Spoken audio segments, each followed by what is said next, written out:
President Trump greets his daughter Ivanka Trump while speaking July 26 in Granite City, Ill. Jeff Robertson AP, by Philip Baum, July 31 at 5:04 p.m. Email the author earlier this month, former White House advisor Stephen K. Bannon told the Daily Beast that while college-educated women were tricky for President Trump and Republicans, their votes might still be within reach. College-educated Republican women in the suburbs are a challenge, he said. You are not going to be able to easily secure their support, a top target for the Democrats. Maybe they don't vote for the other side and maybe they straggle in because their 401k is up.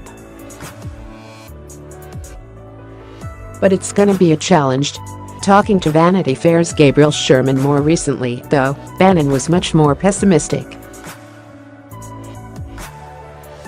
The Republican college-educated woman is done, Bannon replied. They're gone. They were going anyway at some point in time. Trump triggers them. I spend a decent amount of time looking at polls and data, and Bannon's comment struck me as accurate. On Monday, I looked at how women broadly were lining up in opposition to Trump and the Republican Party at unusual levels. The idea that white, college-educated women might be out of play rings largely true. The scale of that chasm was made obvious by a close look. We'll reveal that gulf by building up a little suspense. Here is the generic ballot preference of white men without a college degree since 2002. This is that question on polls asking generally who a respondent would prefer win the House race in his district. Unsurprisingly, white men without a degree, a core of Trump's base, prefer Republican candidates. White men with a college degree, though, no longer do. Over the past decade or so, this was a group that was fairly reliably Republican in its support. In 2016 and after, that margin has narrowed significantly. White women without a college degree had similarly given Republicans an edge on the generic ballot in recent years, but in the Trump era, that gap has closed. And now to the question at hand. That's a remarkable chart.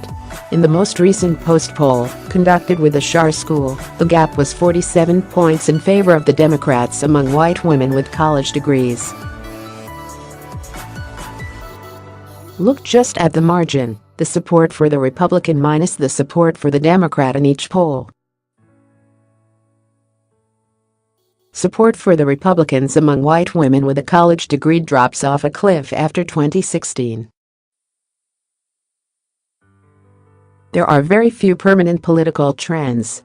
A Republican Party that at some point in the future wants to lure white, college-educated women back to the fold might consciously target that group with specific policies to win them back. Or, perhaps, the magnetic pull of partisanship, which served Trump so well in 2016, will drag traditional Republican voters back to the party over the short term. If you're a Republican political strategist trying to figure out your natural basis of support for 2018, though, your instinct will probably mirror Bannon's. White, college-educated women are a lost cause.